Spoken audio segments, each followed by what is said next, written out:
أعوذ بالله من الشيطان الرجيم بسم الله الرحمن الرحيم والصلاة والسلام على سيد المرسلين محمد صلى الله عليه وسلم. لقاء الأحباب. Je vous salue tous. Je vous souhaite bon Ramadan et bonne heureuse année. Que Dieu nous montre la fin de ce mois béni. Média al-Mustafa alayhi salatu wassalam. Ma disparition, ce n'était pas un oubli, c'était juste des circonstances. Et alhamdulillah, Dieu merci. Je remercie Dieu, alhamdulillah, rabbil alamin. Liqa'u al-ahbab, la kanga Dieu sabati le do, fo lahara do. La kanya gira lahara kena ka herala la ka jenke ala ka jey la kana ke shitana ka jey ala ka jigutu ala ka kishika taka ala ka sawo mondi kira barka koso ala ka garjiko foni sungolo bay barka koso ala ka sungolo musaka ndoya ka seli gira na herala na seli gira na herala aka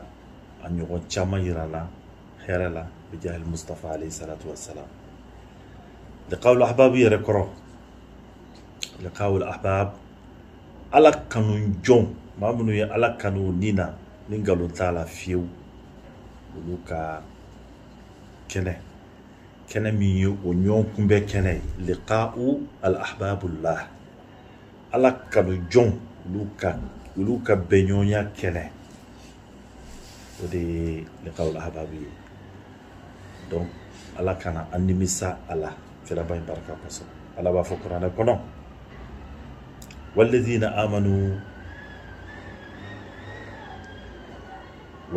amanu ashaddu hubban lillah. Ni mamunu liman yara iba surulu de kakanu kabo ala kola katabe beka. Donc Allah kan ke uliman ya joyi ala ko o kanu inde ke sababu ye no de amblani kenen ka na bi fo o ton ma ko liqa ul ahbab ala ka ke ala kanu jon ka kenay ala ka ke ala kanu jon ka je insha Allah wodu de do pese ngade a fo ta ko fe ala ba fo qur'ana kono al akhillau yawma izin بعضهم لبعض عدو إلا المتقين. أكو تريا وتريا لا هردو يبي تريا إيربي باي تريلا يبي باي تريلا بيو يتافك ما فيره كمان وان بركة جبو لا هردو كنكا كومي إلا المتقين فم غمنو وينيون كانوا على قصة كجيك على قصة ولوتي نيوم بلا فوي كما بسكي أبازي أتوغمانا وي على دي. دونك أما يني أو مساء الرحمن في أكا أنا جيك على كو جي كاكي نيوم كانوا جي على قصة ومنو بابارا ولا كاتا أبريزاما كانا بلا أمونو مغمنو واجلو كي أكونانا ani ma kilingile fɛn bɛ ka darsu ta a kɔnɔna na u bɛ ka kalanw k'a kɔnɔ u bɛ ka hadisaw kalan u bɛ ka kuranɛ ayaw kalan ala k'a barika don a bɛɛ la an bɛ o karamɔgɔw fana barika da u bɛ baara min na liqaul ahbabi groupe ye a hadisa dini a kuranɛ aya dini an'u ka jija ka to ka mɔgɔw kalan abata sala arabukan yɛrɛ bɛ taa sen kelen kelen ɲɛ min ma vraiment ala de b'aw sara parce que baara nɔgɔmanw tɛ et puis sani san ko de do fɛn min yɛrɛ dan t'a la tant que an bɛ balo la mɔgɔw besonnen do kalan na mɔgɔw besonnen do ka tarika faamu mɔgɔw besonnen do hadisaw dɔnniya la mɔgɔw besonnen do selisɔrɔw dɔnniya la n'aw bɛ ka o bɛɛ jija kɛ o mɔgɔw ye a barika aw ye ne yɛrɛ bɛ fara liqaul ahbabu groupe mɔgɔw kan k'aw barikada ala ka san caman yirana ala ka sunkalo caman yirana ala ka hamina ko bɛɛ nɔgɔya kira barika kosɔn Lailatul Qadri bina angana ñine a zikru ko zikru ye la ilaha illa anta subhanaka inni kuntu minaz zalimin ya fa ñini shuude do ala ya fama ala ya fama la ilaha illa anta subhanaka inni kuntu minaz zalimin kulu caya Cheikh Muhammadul Arabi ko a shu fo kata si dugu jema anga fo allahumma innaka afuwun karim tuhibbul afwa fa'fu anna allahumma innaka afuwun karim tuhibbul afwa fa'fu anna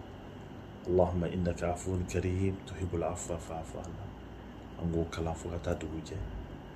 abi san balawu bɛɛ ɲɔni ka bɔ an kan a bi san jurumu bɛɛ ta ka bɔ an kan a bi san koɲuman bɛɛ lajɛlen sama ka n'a ma ala k'an si jɔ k'a don su kɔnɔ n'an ye dugawu minnu k'a la fana ala k'u labi wassalamu alaikum warahmatullahi ta'ala wa barakatuh billahi minash shaitanir rajim bismillahir rahmanir rahim innal hamdalillahi ونستهديه ونستعينه ونستغفره ونعوذ بالله من شرور أنفسنا ومن سيئات أعمالنا إنه من يهدي الله فلا مضل له ومن يضلل فلا هادي له وأشهد أن لا إله إلا الله وحده لا شريك له وأشهد أن محمدا عبده ورسوله يا أيها الذين آمنوا اتقوا الله حق تقاته ولا تموتن إلا وأنتم المسلمون لا بافاك قرآن باين كنو على إمران كنو آيا كماني سيكينانا أكو أو مغمنو لمن يالندو أو كسر على يسرى حكب بالباد دانا أو كو جيجا أو كناسا ني وات إسلامي لا بافاك قرآن كنو تبني يا أيها الناس اتقوا ربكم الذي خلقكم من نفس واحدة وخلق منها زوجها وبث منها رجالا ونساء واتقوا الله تساءلون به والأرحام إن الله كان عليكم رقيبا الله بافاك القرآن باين كنو سورة النساء كنو أو آدم ديوم أيسرا الله yeflike ala yasra hukumu kono kasike alama awati kono wa ala min yina fe qur'an bayin kono ako amasra ala de la yasra fana ga do fara asadika da ka ke sumoro ya ala yasra wajibiya kalo dai wajibiya na adama de kai shi belete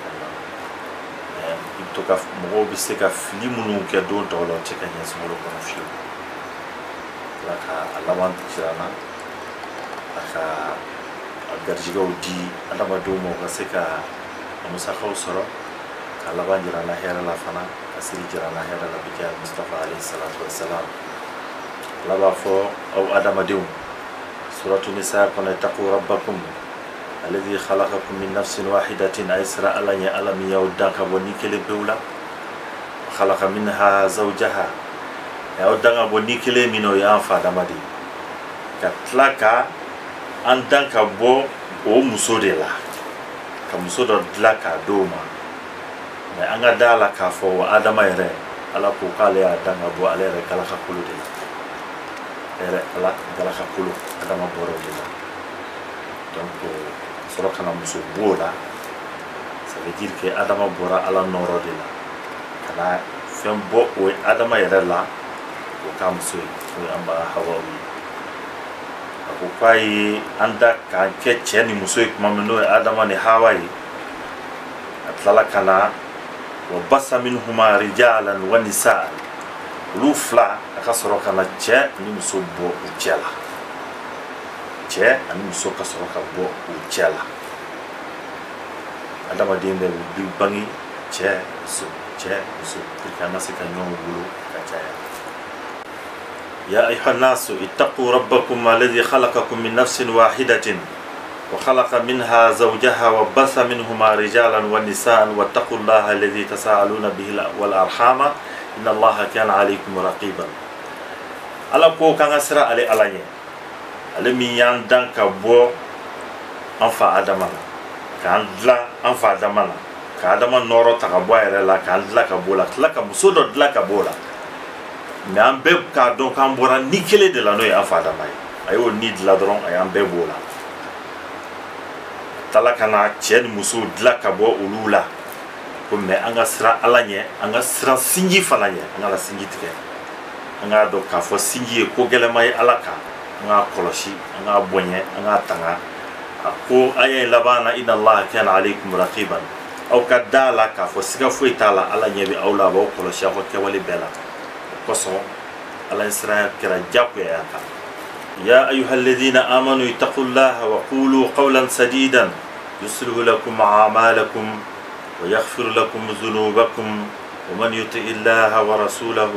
فقد فاز فوزا عظيما ala b'a fɔ kuranɛ kɔnɔ tugun anw ma limaniyalen ko ma limaniyalen a ye sira ale ala ɲɛ n'a bɛ kuma min fɔ a ye kuma tilennenw fɔ a ye tiɲɛw fɔ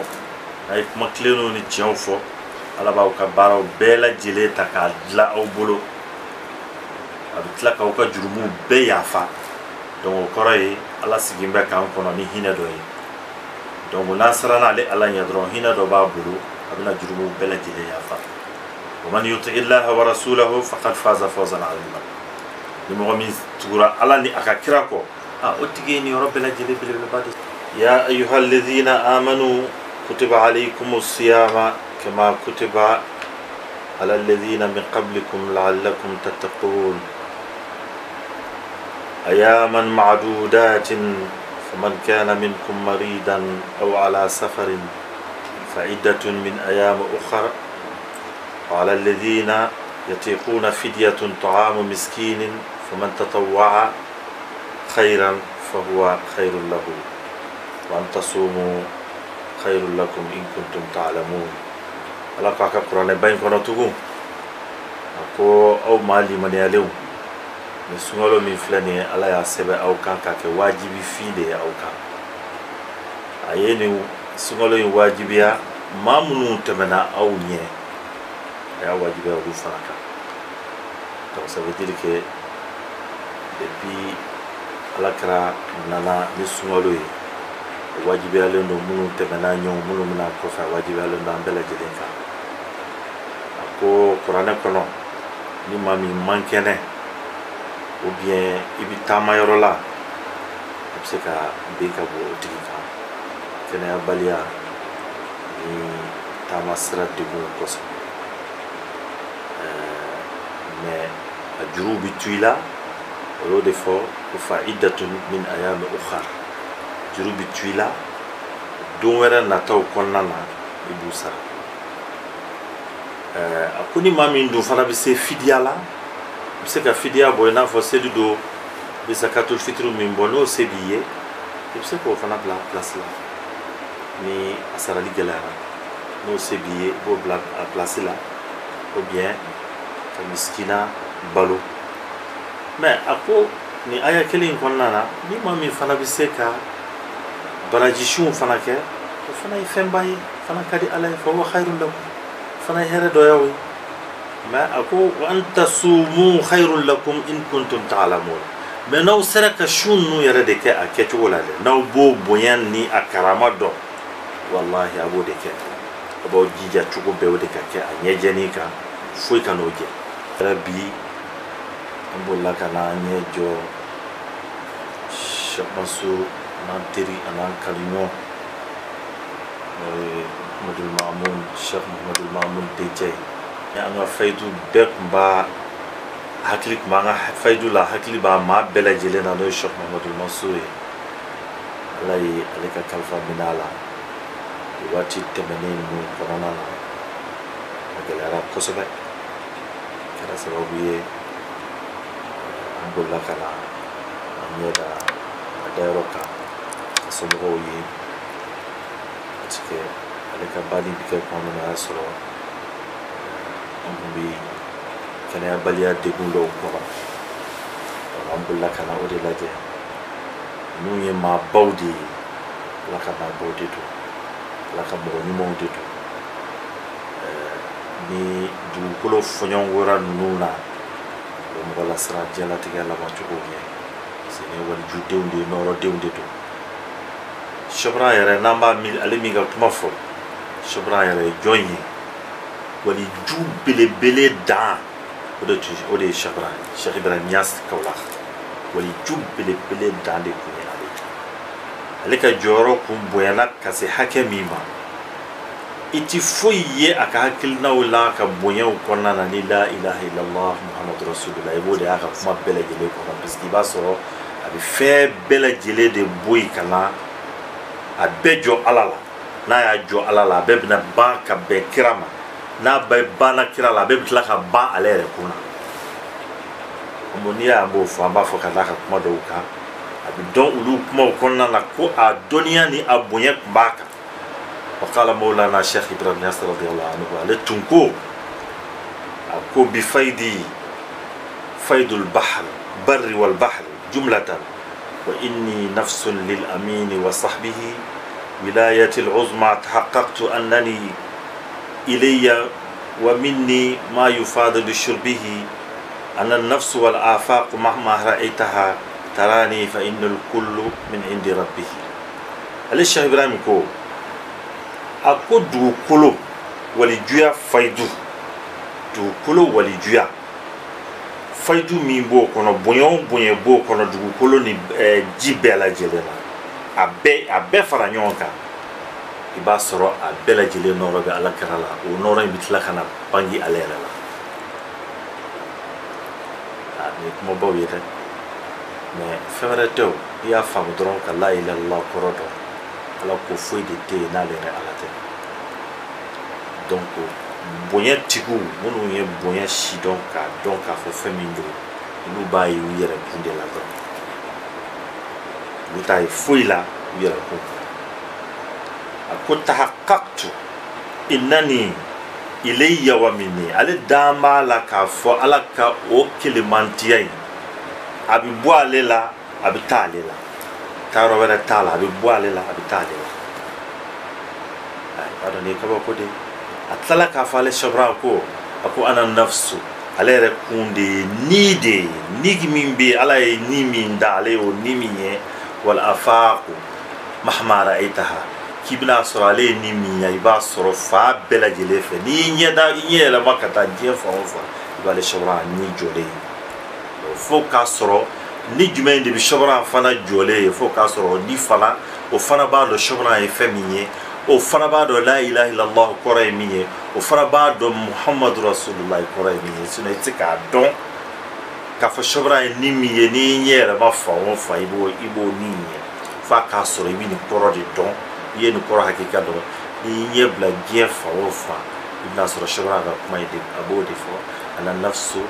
a k'ale ye ni min ye ana nafsu wal afaaqu mahma ra'aytaha tarani fa innal kullu min indi rabbih i bɛna sɔrɔ ni shabra n'i y'i ɲɛ bila fan o fan i bɛna ni shabra y'i ɲɛ kɔrɔ i b'a dɔn k'a fɔ fɛn bɛɛ lajɛlen bɛ taa jɔ ne ni la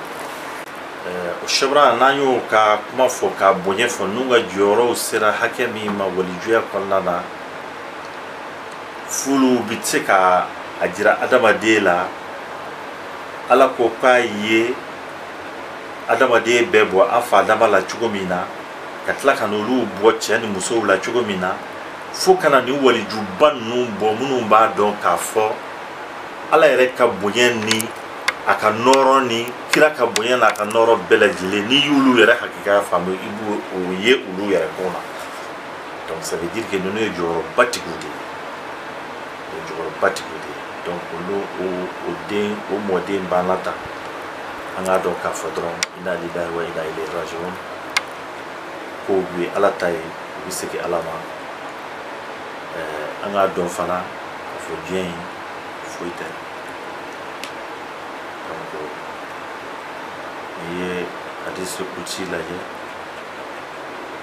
i bi ala ka kumaw sabatilenw y'a kɔnɔ ala b'a fɔ a duniya mal'unun ma fiha illa wajhullah o kana diɲɛ in lajɛ tan a bɛɛ lajɛlen dangalen don ala bolo fɛn o fɛn b'a kɔnɔ a bɛɛ fana dangalen don fo ne yɛrɛ ala kelen donc o kɔrɔ ye sɛbɛ ko tɛ se ka bɔ diɲɛ kɔnɔ foyi tɛ se ka kɛ foyi ye diɲɛ kɔnɔ fɛn bɛɛ ye fɛn lankolon ye fo ala yɛrɛ hakika n'i ye min kɛlen sɛbɛ ko ye fa ka soro o transformer la ka kɛ ala ka hakika ye sinon a bɛ kɛ fɛnlankolon ye a bɛ kɛ fɛn comme a tɛ o de kosɔn sɛbara ninnu ko o de la k'olu ye ni min ye ni min n'i ye diɲɛ fan o fan lajɛ i bɛ n'olu ye donc o ni min mana kɛ o ye ala ko kɔnɔ dɔrɔn o niw de ye fɛnba ye sinon a duniya malghunatun malghunun ma fiha illa wajhullah i ka da la k'a fɔ diɲɛ yɛrɛ n'a kɔnɔ fɛn bɛɛ fɛn halakilenw ye wa foyi tɛ yen mais ni min ye ala kɔnɔ ka ala ka hakikaya kɔnɔ o bɛ yen ni min ma se ka don ala ka hakikaya kɔnɔ dɔrɔn o tɛ yen o bɛ don malghuni in kɔnɔ donc o la i b'a dɔn ko sɛbara ye jɔyɔrɔ min sɔrɔ a n'a ye ala ka hakikaya min don a yɛrɛ la i b'a dɔn maa minnu y'o hakikaya in dɔn k'u bolo da u kisɛ kan o de ye Cheikh Mahamadul Arabi ye Mopti o bɛ kumaw fɔ sɛbara ma n'i y'o kumaw mɛn i b'a dɔn k'a fɔ ninnu ye a hakikaya dɔn i y'a dɔn k'a fɔ nin ye tiɲɛ fasɔn min mais ni o mɔden taara ka bɔ an kɔrɔ nin diɲɛ danganen in kɔnɔ ko ba tɛ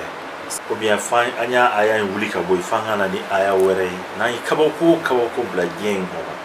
n'an y'a aya in ta ka bɔ yen ou bien mɔgɔw ɲinɛna a kɔ an bɛna ni fɛn ye min ka bon ni kɔrɔlen ye ala de ko ten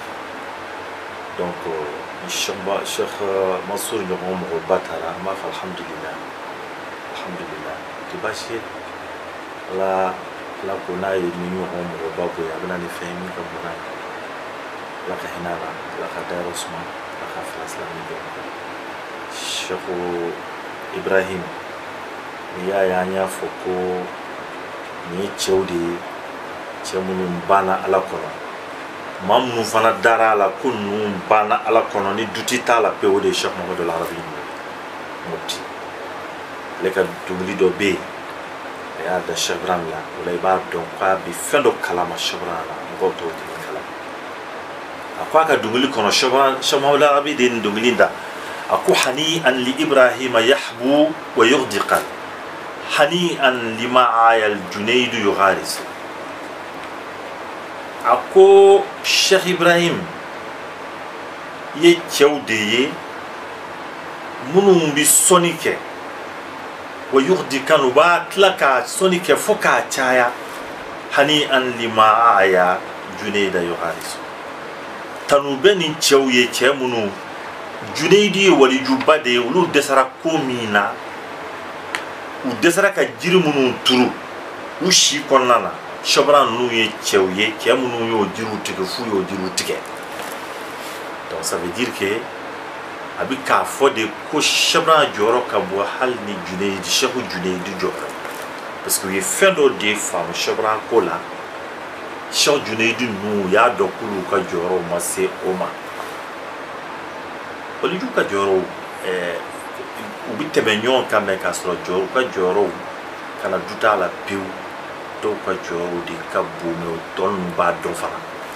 donc o b'a dɔn k'a fɔ Cheikh Mahamadul Arabi a ye fɛn dɔ faamu sɛbara c'est comme sɛbara yɛrɛ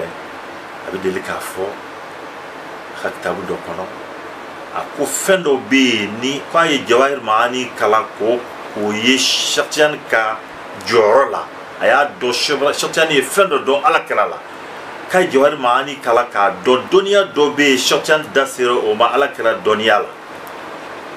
a ko ni Cheikh Tijani tun m'o fɔ Jawahir Ma'ani kɔnɔ dɔrɔn k'ale tun tɛ se ka hakɛ kala dɛ parce que ale b'o yɔrɔ in dɔn ala kɛra la sallallahu alaihi wa sallam cɛ o cɛ b'o dɔn kira la o ye walijuya dan de ye ko mɛ k'a donna Jawahir Ma'ani kɔnɔ a y'a sɔrɔ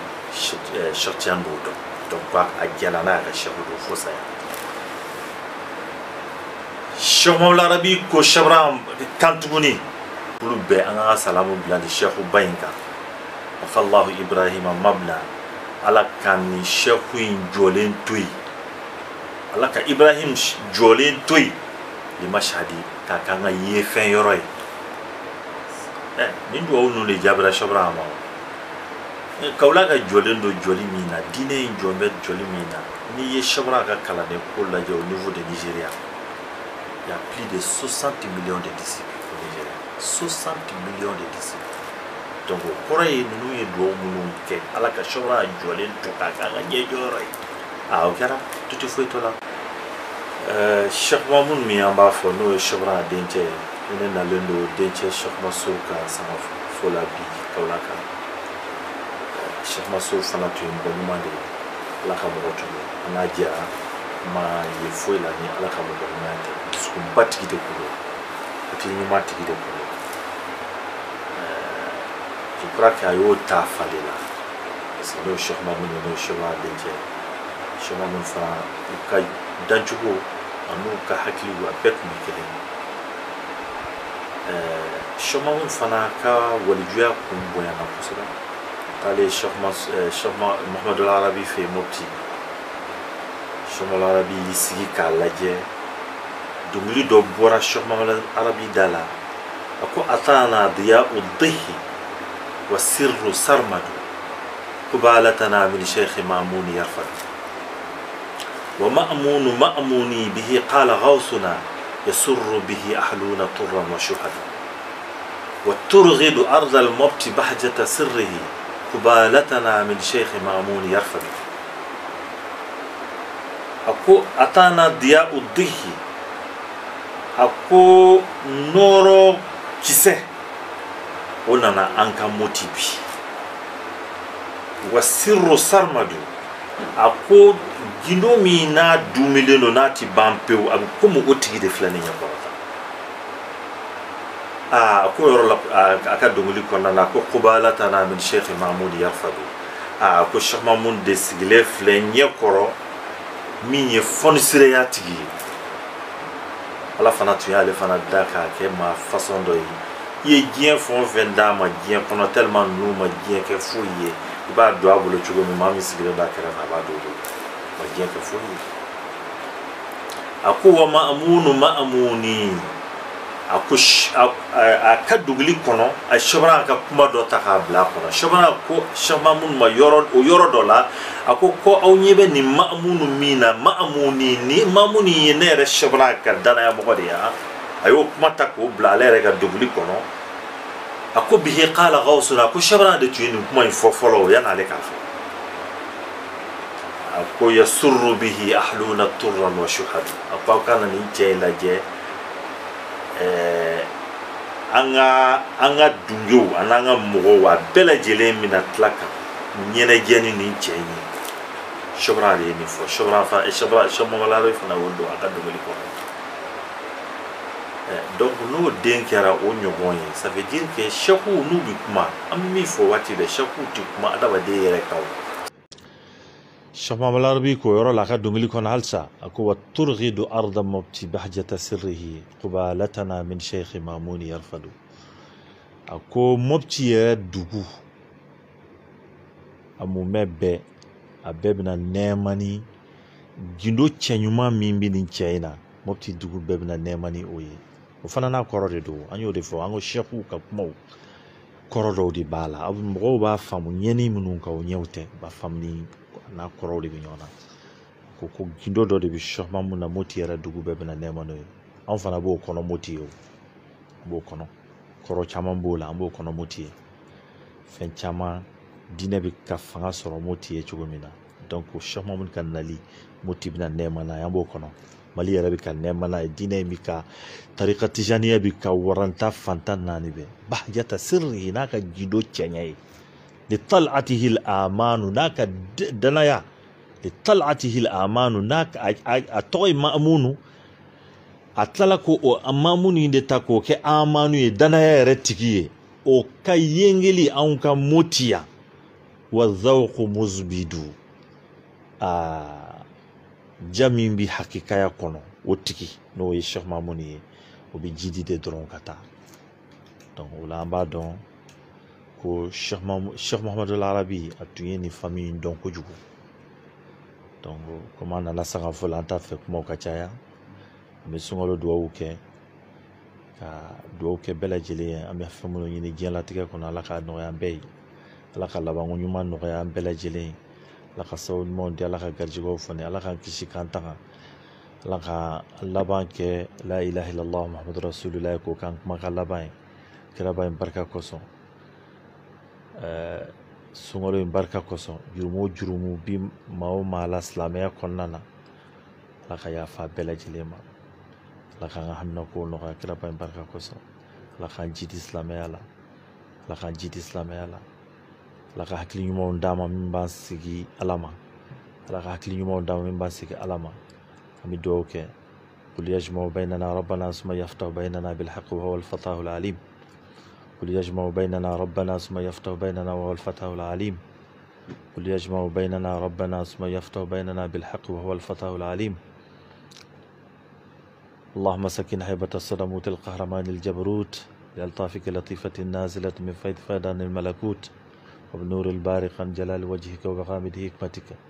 حتى نتشبث بأزال لطفك من سخطك ونعتصم بك من أزال قهرك يا ذا القوة الكاملة والقدرة الشاملة يا حي يا قيوم يا بديع السماوات والأرض يا ذا الجلال والإكرام يا من إذا ضاق الفضاء وتراكمت جمل الدواهي فرشتها بدقيقة من حسن لطفك يا إلهي يا من إذا ضاق الفضاء وتراكمت جمل الدواهي فرشتها بدقيقة من حسن لطفك يا إلهي يا من إذا ضاق الفضاء وتراكمت جمل الدواهي فرشتها بدقيقة من حسن لطفك يا إلهي اللهم صل على سيدنا محمد الفاتح لما أغلق والخاتم لما سبق ناصر الحق بالحق والحادي إلى صراطك المستقيم وعلى آله حق قدره ومقداره العظيم سبحان ربك رب العزة وما يصفون والسلام على المرسلين والحمد لله رب العالمين.